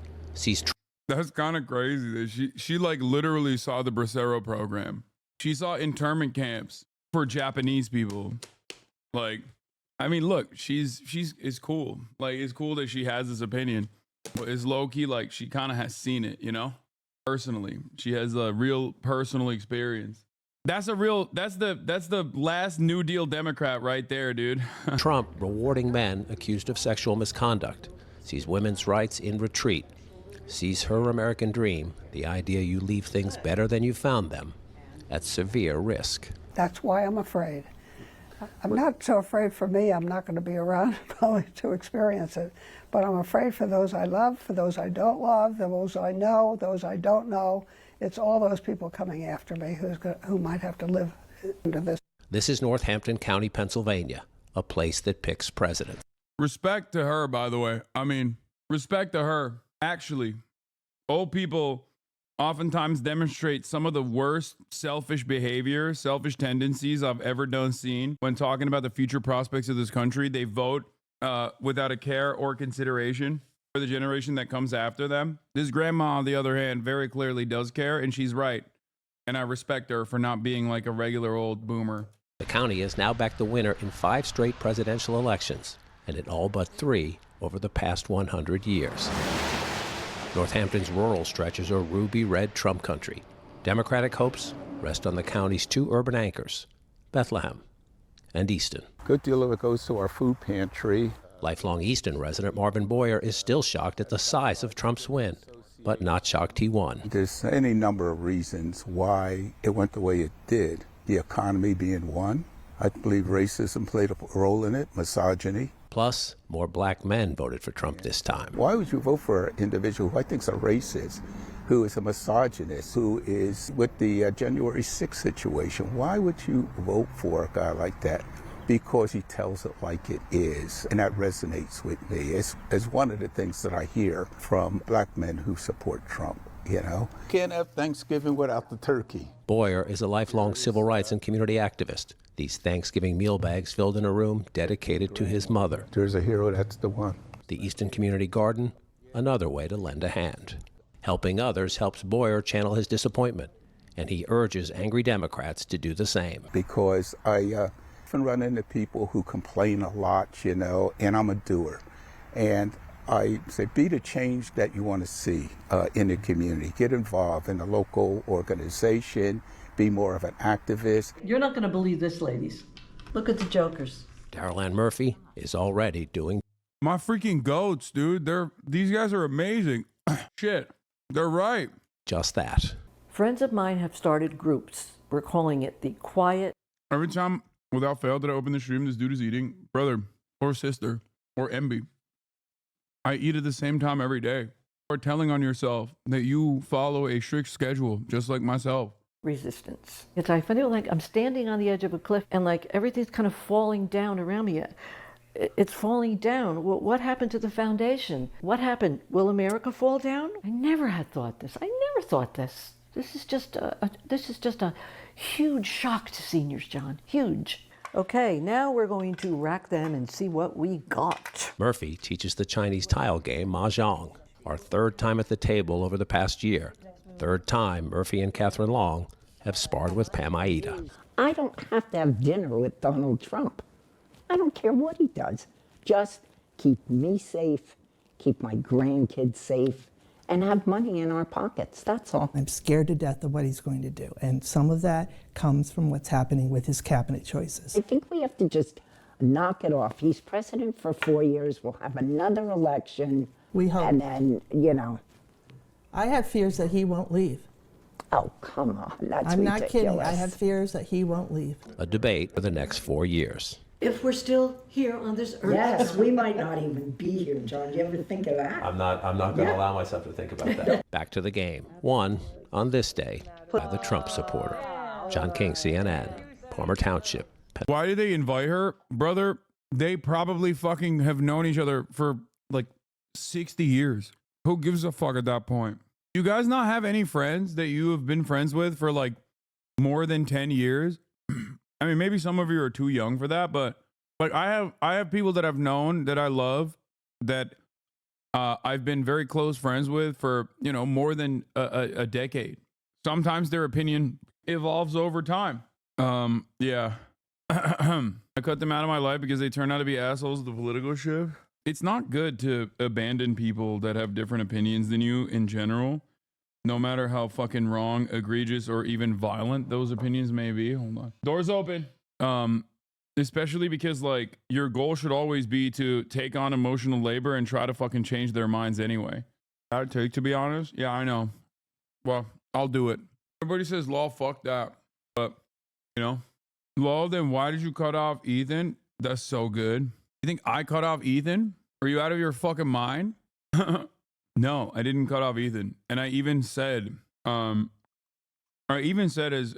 far as like last week that I'd be down to have a moderated conversation as long as it was like a normal person moderating it, like Sam Cedar or some shit, who is obviously has his own personal perspective, but he's a person that both Ethan and myself respect.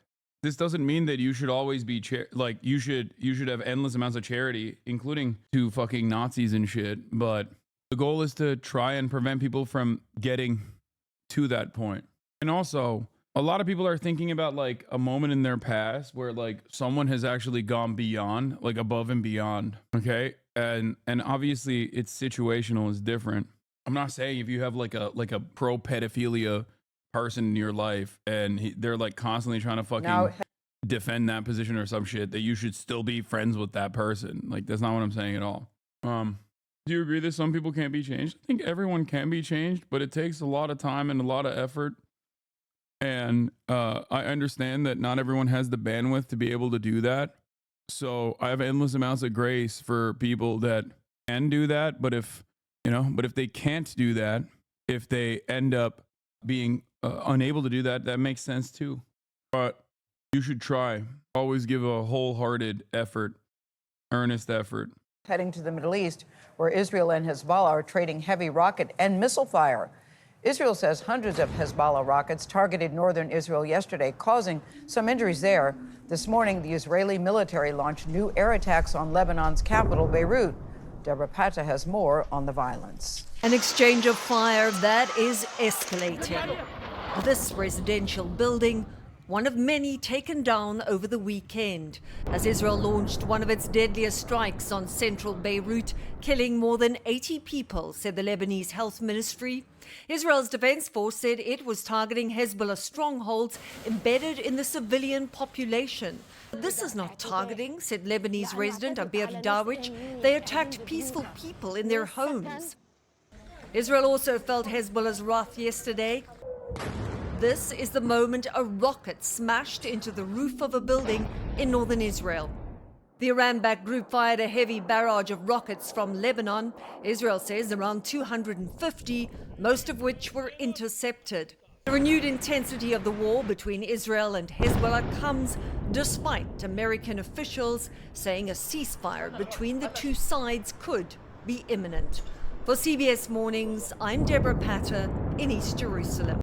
Funny how nobody questions why all the buildings being brought down and this footage is being done in Lebanon. Yeah. Ethan is about to have interview Loner Box on his podcast saying, I want to offer alternatives to Hassan. He's a super smart guy who's very knowledgeable. I mean, good. Great. Yeah. My man said, I hate Hassan. It's time for Temu Hassan. Let's have a guy who at least is like somewhat critical of Israel, but still ultimately believes in many of the things that Israel is doing as like kind of righteous. But hey, he's like he's critical of the Benjamin Netanyahu administration, you know? So this is the right kind of opinion to have in terms of being pro-Palestine. And the wrong kind of people are the people like Hassan who are just too radical and irrational. They're actually harming the cause. Yeah. This is just a way for Ethan to channel destiny without actually openly platforming him because he's so scared. Just put destiny on, little bro. Just put him on. You know? That's it. He's just so terrified because of one, the metric ton of horseshit that Destiny has said about him. And two, he's worried that like the remainder of his audience is going to be like, oh man, yeah, what the fuck? This is a bridge too far for me. Don't worry, you've already massaged the narrative enough that your subreddit is like completely fucking captive, completely captured by the brigaders. It's turned into a fucking snark subreddit for me, just like r/Destiny is, you know? Yeah. Mr. The IDF doesn't target children. It's cool, man. It is what it is. We'll talk about how devastating it is that I am a terrorist supporter and how I've turned a blind eye to anti-Semitism, blah, blah, blah. If you think the anti-Semite of the year is so wrong, why do you share about it so much that you even give it to the title? Don't you think it's giving them recognition they look for attacking you? What? I think it's a title that has no real motion, but I'm still going to maintain my principles and ensure that people understand where I'm coming from and talk about the damaging impact that organizations like Stop Anti-Semitism, there's not even a real organization, it's just like one lady, are doing to the discourse surrounding anti-Semitism by consistently packaging actual anti-Semites with people who actually are actively combating anti-Semitism like myself. What am I supposed to do? Let them call me a fucking anti-Semite? What, are you stupid? After a conflict that escalated dramatically over the past 2 months, there are now fresh hopes for a ceasefire between Israel and Hezbollah. A source says that Israeli Prime Minister Benjamin Netanyahu has approved the emerging deal in principle and that the Israeli cabinet is going to be voting on the agreement on Tuesday. This happening as the death toll climbs in Lebanon. Lebanese officials say that dozens were killed in Israeli strikes in Beirut and beyond over the weekend. Lebanon's health ministry says that Israeli strikes have killed more than 3,000 people since mid-September. The IDF says it struck a dozen Hezbollah command centers in Beirut Sunday night. Hezbollah fired some 250 projectiles from Lebanon on Sunday. Some were intercepted by Israel's air defenses. Let's bring in Nick Robertson joining us live now from Jerusalem. So Nick, just talk us through what more we know about this potential ceasefire agreement between Israel and Hezbollah, including the 60-day transition period and also the fact that the Israeli military would be required to withdraw from southern Lebanon. Take us through that. Yeah, and I think the indications are not just coming from here in Israel that this cabinet meeting that Prime Minister Benjamin Netanyahu held last night with his members of cabinet and his senior security officials gave rise to this decision to have another cabinet meeting and to move in the direction with some reservations but about the ceasefire. But also we've been hearing that from in the region as well, from outside of Israel, that they feel that a deal is getting close. There's been a significant uptick in the military escalation on both sides. On Sunday, for example, 250 Hezbollah rockets and missiles fired into Israel. That's a huge number. And again, on the Israeli side, a huge number of IDF strikes going into Lebanon at Hezbollah targets. That's symptomatic if we compare it to back in 2006 when there was a similar ceasefire deal was struck back then between Hezbollah and the Israeli government. There was an uptick in violence. and exchanges of fire just before the ceasefire. So, you know, some of the atmospherics around this look right. The Prime Minister is indicating the country is moving in that direction. Do you think the ceasefire deal is happening because they're suffering heavy loss on the ground in southern Lebanon? Yes. It's the most consistent experience with Israeli incursion. They only stand down when they're forced to stand down. Reservations. I think one of the principal reservations we've heard about is the fact that the Israelis want to be able to strike Hezbollah immediately if they violate the ceasefire during that 60-day period. The foreign minister today laid out equal terms. Hezbollah pulling back 30 miles north of the border, north of the Litani River. That's back to an old UN-agreed position that Hezbollah hadn't stuck to. They want as well, the foreign minister was saying, for Hezbollah not to be allowed to rebuild and rearm itself going forward. That seems to be a big ask in a sovereign country. But that's one of the things they're saying. But I think that perhaps the sharpest thorn in the side of the Israeli Prime Minister at the moment is his hard right members of his cabinet. Itamar Ben-Gvir, the National Security Minister, today said he told the Prime Minister that absolutely not, that he should not stop fighting Hezbollah, that they were weakened and that this was the moment to crush them. And he said, you know, continue, continue, continue. Those were his words, he said to the Prime Minister. So it seems to be where the direction he may vote in tomorrow. Obviously, the Prime Minister has time to discuss this with all the different parties in his coalition before then. But it does appear that what we're hearing from the Prime Minister's office is that they feel reasonably confident that this will go through. Yeah, because of course, as we touched on, any ceasefire agreement would have to be approved by the Israeli cabinet. As you point out, they are set to convene tomorrow, Tuesday. So, Nick, I also understand that you've been speaking to Palestinians in the West Bank and talking to them really about what a Trump presidency would mean for the potential rise of Israeli settlers in the area. Just take us through that. Yeah, one of the big concerns is that President Trump's pick for ambassador is Mike Huckabee, a former Arkansas governor, an evangelical Christian who takes the same view as settlers here, that he's also said it, that he doesn't believe there are Palestinians, that he thinks that Israel has the right to the West Bank. It's the occupied West Bank. International law says this is land that Israel is occupying. But the settlers in this country believe the same thing as Huckabee. Illegally. Occupying illegally in direct violation of international law.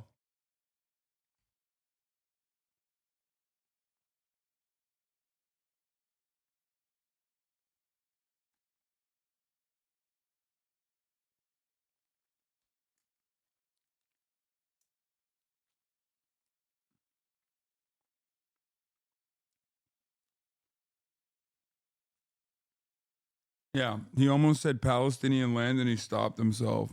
Kind of crazy at this point. The only difference between Netanyahu and his political opposition is just which civilians they'd like to target, Palestinians and the Lebanese. Yeah. Like Benjamin Netanyahu's opposition is demanding that he hit Lebanon harder. That's the American-backed guy in the corner there, the general. Is it wrong if I think that occupying is enough for me? I understand your point. Is it because who's saying it? No, it's deliberate.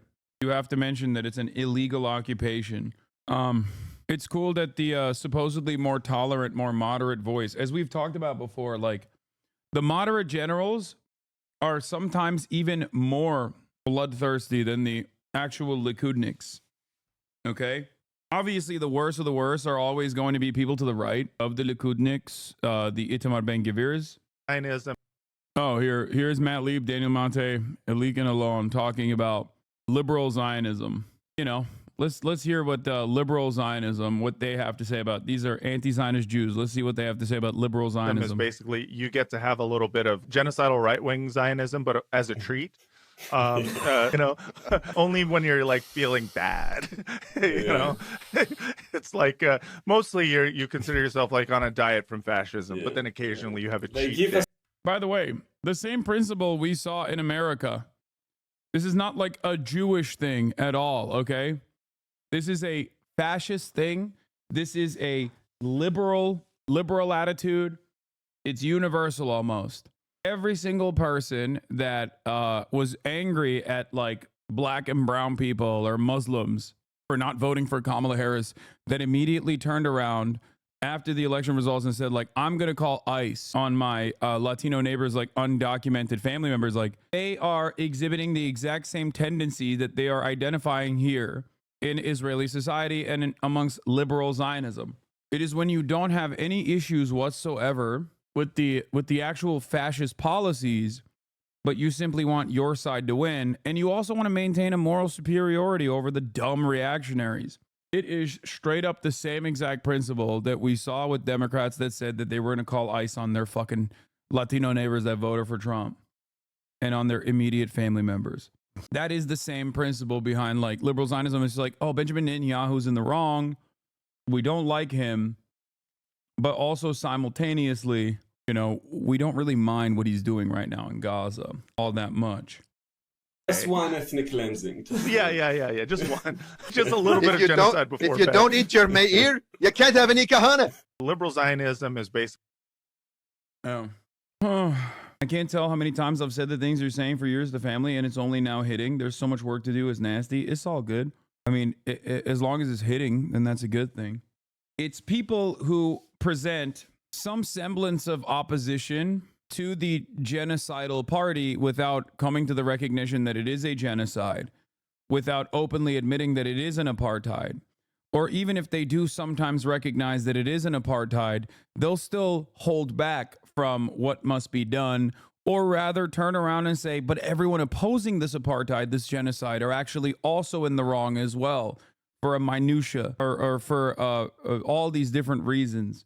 Just something to consider, a plethora, not minutia, but for marginal differences. What is this? Israel not holding back on the Nazi messaging? Yeah.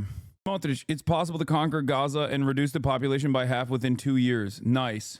Israeli Minister of Finance and de facto governor of West Bank. I think it's good to understand this and compare it to the Democratic Party, by the way, in the United States of America, because like a lot of you experienced this. A lot of you saw this. Apparently the phrasing is a bit different. Thanks, Israel Hayom, for doing a shitty job like always. It is possible to create a situation where Gaza's population in 2 years will be less than half its current size through voluntary immigration. Moderates that care more about the aesthetics of civility will always cave and capitulate to the fascists.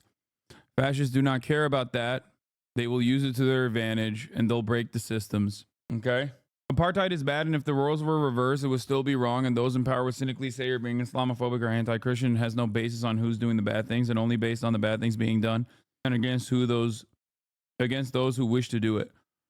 Yeah. Did you hear the unhinged take for canceling Ana de Armas for dating the president of Cuba's son? Yes, I did. Do you dislike the Democrats and liberals more than Republicans and conservatives? No, of course not. Are you hoping to educate liberals to your side? Yes. I'm hoping to educate anyone that is willing to listen, to understand my position. Could be, and there is a strong right-wing group within the Israeli cabinet that also believe that and want to annex the whole of the West Bank. And this is what the new potential ambassador is going to walk into here. There is no such thing as a West Bank. It's Judea and Samaria. Mike Huckabee, an at times controversial visitor to Israel, looks set to return as President-elect Donald Trump's pick to be ambassador. If he does, he'll have plenty of friends. Yeshai Fleischer, an activist and settler, has met with Huckabee many times. He happens to be a great friend of Israel and of the kind of Israel that I represent, that lives in its ancestral heartland, which is Judea and Samaria, what on CNN may be called the West Bank. Even the occupied West Bank. Right, even occupied West Bank, but we don't see it that way. But the history of the West Bank is complex and deeply disputed. Under international law, Israel is deemed to be occupying the land. Huckabee will be arriving when settler violence against Palestinians is significantly up over Trump's last administration. And the Israeli government's claim to the land is at its most politically charged in years. Powerful right-wing nationalists in the government want to annex the entire occupation. Yeah, notice how the CNN anchor is not saying that it is an illegal occupation and like will avoid using that language specifically. What he says, the international community says It's occupying the land. says Israel's occupying the land. But we don't see it that way. But the history of the West Bank is complex and deeply disputed. It's not complex at all. Saying this is complex is just basically lying. There's nothing complex about it. International law, Israel is deemed to be occupying the land. Huckabee will be arriving when settler violence against Palestinians is significantly up over Trump's. Do you understand? Do you see what I'm saying? When I say words have meaning, and the passive language that is being utilized here is not even being utilized, it's being weaponized here, and is a great disservice to the truth. Last administration. And the Israeli government's claim to the land is at its most politically charged in years. Powerful right-wing nationalists in the government want to annex the entire occupied West Bank. So too does Fleischer. We're still fighting a war of liberation for that piece of land. And is Huckabee going to be helpful in that liberation? I think he will be. 50 miles north, on the fringes of the West Bank Palestinian village Badala, Israeli diggers are gouging out a new barrier through the middle of Palestinian farms on land they say is a security risk. The Israeli government is in the... Like, that's insane, dude. You are framing it as though you're framing it with like their justifications without talking about the entirety of the international community's perspective on this, without actually factoring in, you know, real laws surrounding this sort of thing and how unjustifiable, how immoral, or how illegal it is. It's like one of those perfect triple Monty style situations where it's an act that is both immoral and also unjustifiable and illegal. Okay? You rarely ever get the trifecta. And yet, when you fucking hear from the mainstream media on an act such as this one, like so openly cruel and such a clear-cut demonstration of international rules, they literally are just like, well, Israel says at the behest of their security operations. Process of taking more land, the head of the council tells me, claiming no security threats here. What the media is talking about with Huckabee is already happening, he says. These actions are part of Israel's systematic policies to occupy and annex all of this land. Their goal is to drive us out of this area. He shows me documents he says prove Palestinian families have owned this land for more than a century. This is the other side of the equation, which is holy moly, I'm getting botted into oblivion right now. Look. Oh, it stopped. This just happened. I just got mass botted, dude. Look. Anyway, what's the point of botting? I don't know. I don't understand why this piece appears to be critical of Israel on the surface, but is simultaneously sanitizing it. I'm going to tell you another thing that like defenders of America's foreign allies engage in that is yet another way that you can do propaganda without like openly admitting that you're doing propaganda, openly showing that you're doing propaganda without showing your hand. Americans, just like everybody else, trust institutions, right? They trust nation states. So even if a nation state is ultimately lying all the fucking time, like Israel, there is still going to be a lot of unearned trust that the average person places upon a foreign ally and state statements rather than a non-state actor. Even though the non-state actor in this story, a random Palestinian like village leader or whatever, is absolutely correct. So if you match up what he's saying with what the Israeli government is claiming in terms of security interests, most people's takeaway from that is going to be, well, I kind of trust the state. Like, I would rather trust the state than this like scary brown guy whose language I don't understand, who I've been primed into thinking is a terrorist anyway. That's just how this works. So under the auspices of impartiality, you end up providing cover for the party that is engaging in a metric ton of oppression and the party that is actively harming others, actively violating international human rights. As we talk, Israeli troops show up to serve an eviction notice on the farmer below. He's been told his buildings are unlicensed. What he's saying is they're this providing cover for document is this. the official document informing him that he has to be off this land by 9 a.m. on the 4th of December. Otherwise, all of this, he loses it. Khalid is 60 years old, heartbroken. I don't know how to describe my feelings to you, he says. This is my livelihood. My children rely on it. Then someone comes along and takes it away. You can't argue with them. We have no power. They have the power. In the villages around here, they call this silent annexation. Little by little, the Palestinians losing their land to Israeli settlement expansion. If Israel unilaterally annexes large parts, large swaths of the West Bank, this is not going to fly well in the Arab world. Pincus is a former Israeli diplomat, believes Huckabee's settler friends could harm Trump's bigger objectives, Saudi-Israel normalization. He's going to be pressured by the Saudis, the Qataris, and the Emiratis to strike a bigger deal. He's going to want to build on the Abraham Accords. Saudi Arabia very. I think that one of the unintentional consequences of like permanent annexation of the West Bank and the Bantustan structure that will be implemented in both the West Bank and Gaza is that there's not a single person at that point that will ever claim that there's a two-state solution, basically. And battle lines will harden on this front. More people will start seeing it the way I've been seeing it for quite some time, which is that Israel already runs a singular sovereign state in the region. It just happens to be an apartheid state. They are Bantustans right now, but there's some semblance of like personal governance there. A permanent annexation of West Bank being codified and being made permanent by the Trump administration would basically be the final step in this process, the final solution. But there's just no way out of this other than permanent ethnic cleansing, like ethnic displacement or permanent ethnic cleansing in general of the Palestinian population, the entirety of the indigenous population. Damn, this guy's good.